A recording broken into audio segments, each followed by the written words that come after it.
Hello and welcome back to the Touching Bases podcast. Good to see you guys again. If you haven't already, subscribe at the end of the video if you're still with us. We're trying to make this quick, doing a little bit of a rundown of the last week when it comes to the baseball world and everything like that. You guys saw my last video? We're talking about the Yankees and how incredible of a season that Soto and Judge are having together at the same time. When really the last time anyone did it better? Well, you guys could probably guess it. Jose Abreu has officially been removed from the Astros organization. He has been released. I mean, before he got sent down to the minors because he was batting so poorly, but now he has officially been released and he's doing so bad this year that he still is going to get paid $30.8 million.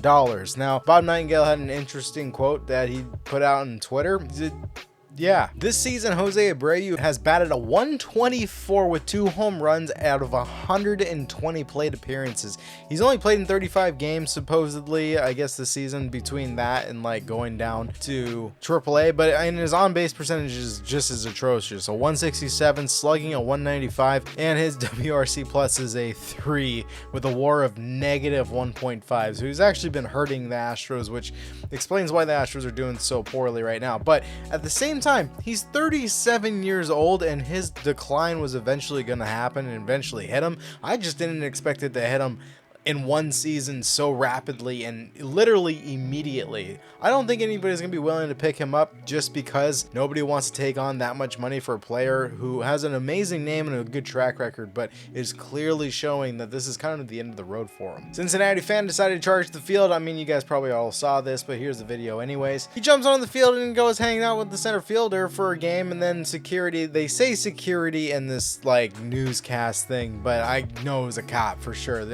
Not very many security guards are running out on the field to tase a guy that quick, but he successfully pulled off a nice backflip right in front of him. I don't think he was aware of it. Gets cheered on, runs, gets tased, gets thrown to the ground, and then the following couple days later, I think it was like today, he showed up in court wearing the same exact thing and pleaded not guilty to some misdemeanor charges. I'll be honest with you, there's a lot of people that are very upset when people jump onto the field and cause all this ruckus. Like, people are like, oh, they need to be taught a lesson so nobody else does it. But I mean, honestly, I don't really care. I don't really think there should be criminal charges for going onto a baseball field. I think that's a bit absurd. Now, if he ran and assaulted one of the players in center field or right field, or he turned around and punched one of the cops or security officers, totally understand that. But he just ran, he did a backflip, and then he got tased. I think the taser, I've been tased.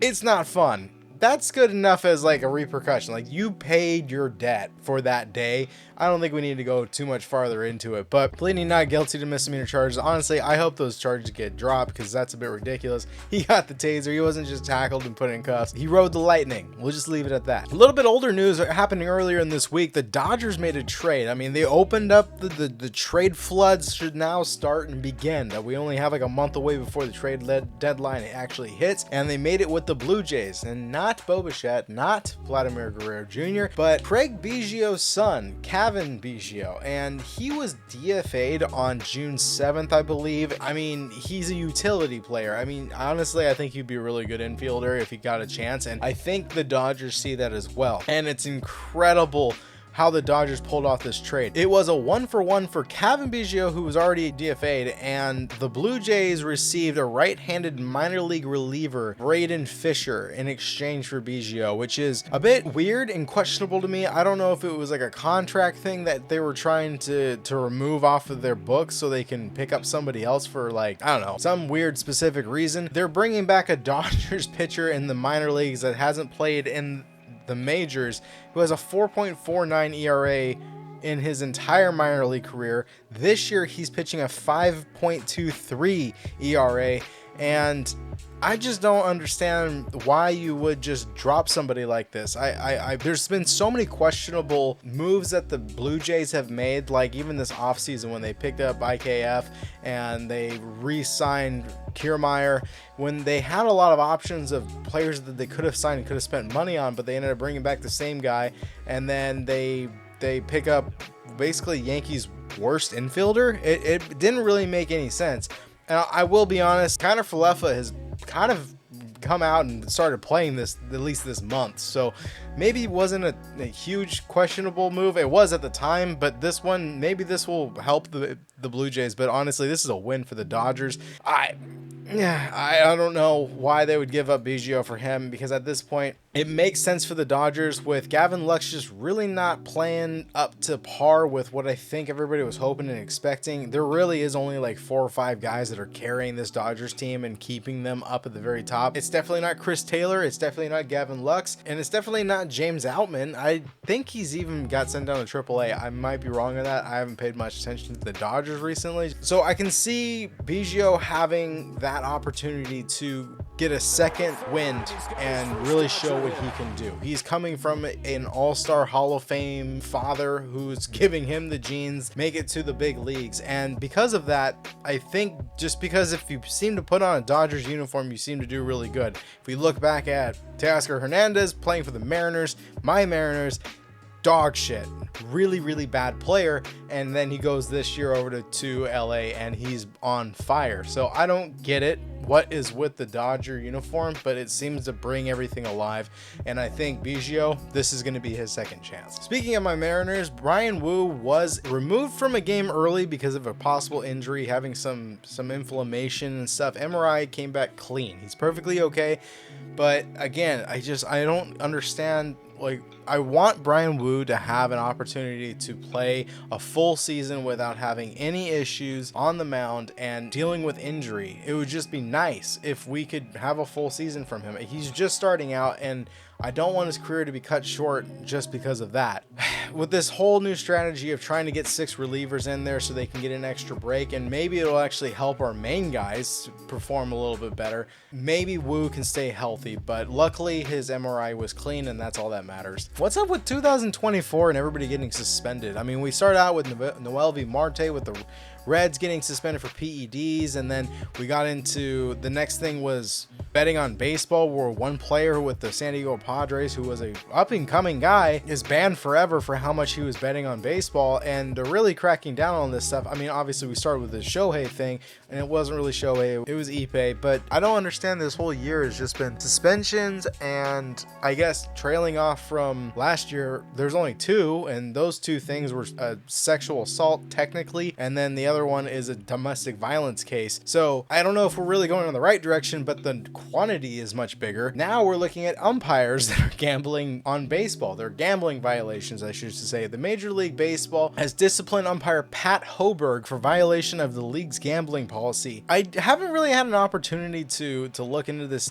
like really deep. I guess during spring training they commenced like an investigation on him, and they've came up with the results that he did violate the policy. To what I've looked at and kind of seen in the headline, I don't know how much he bet on or what specifically, but they didn't find any proof that he bet on any games that he was enforcing and he was umpiring. So he's appealing this determination for disciplinary action and violation. He's not a player, but I don't know the specific rules as far as umpires betting on baseball. I figured it would actually probably be more significant because they could really alter the outcome of the game versus one player, because they're involved in literally every single play. So I can see where this could be very shady. I don't know what the MLB's Umpire Association rules are on betting on baseball specifically, or if they can, but for players, I know that if you bet a certain amount or you bet on games that you're involved in, you are banned for life. Tucupita Marcano, I struggle with his name, he's banned for life for betting on a Pirates game in Pittsburgh, and I was wrong,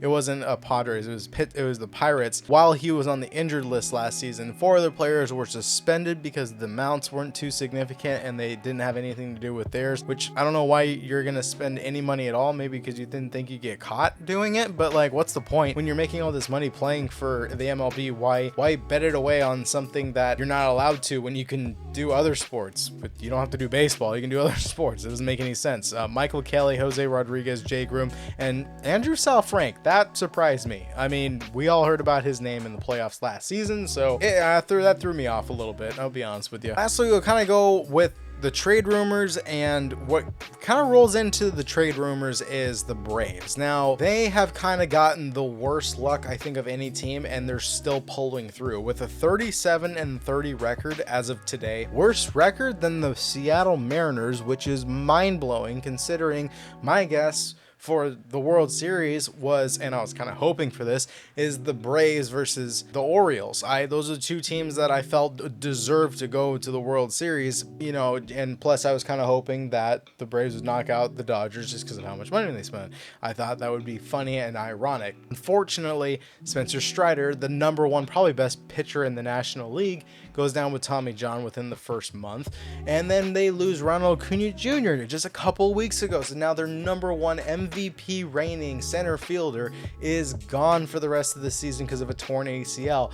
And today I read that Michael Harris II is now on the injured list. They are dropping like flies and their bats are dead. Austin Riley can't seem to just muster up a good hitting streak like he did last season. I honestly think that he's going to come back from this, and I think he's going to heat up later in the season, maybe after the All-Star break, but it's hurting them right now. It really is. Matt Olson's doing his job. He's not hitting quite nearly as well as he did last year, obviously, but it's not coming together like I would expect it. And the sad part is that they're part of the NL East. Even with Castellanos out on an injury, the Phillies are still in a crazy powerhouse, and being 47-22 as of this video, I don't see how the Braves are going to come back to win this division unless the Phillies lose a whole lot of players to injuries, and it's possible at this point because it's affecting almost everybody in 2024. They're 9 games back as of today. That's a big river you have to cross in order to get to first place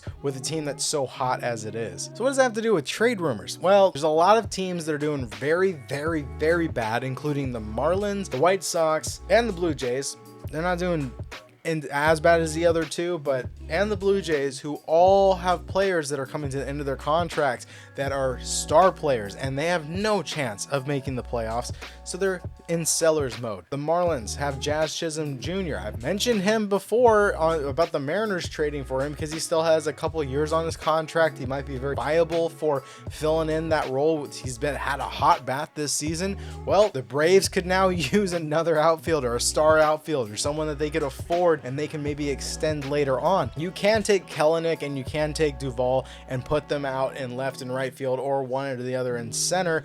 I don't think that's going to salvage their season and get them to the playoffs, where the whole idea of Duvall and Kelenic was to swap them out in platoon in left field. So they're getting down to the bare bones, and this might be an opportunity for them to make a trade and either get Jazz Chisholm or Robert Jr.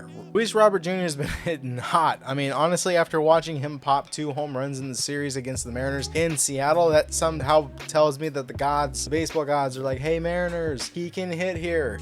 We should bring him to that place, okay? Maybe, but I don't know if that's gonna happen. And of course, I sit with my thoughts and really think about how many top 100 prospects do we have. And based off Baseball America, I mean, let's be honest, the Mariners have 4 top 100 prospects currently right now, with the Dodgers, Athletics, Cubs, Cardinals, Brewers, Padres, Yankees, Rays, and Orioles in that order ahead of them with more top prospects. The Orioles, I could see if they wanted to replace Santander, who I think his contract ends at this end of the season, or if they wanted to add somebody in left field because they have a bunch of kind of rookies going in and out there for the Orioles, as far as like Kjerstad, or dealing with Austin Hayes on the IL and kind of coming back and forth.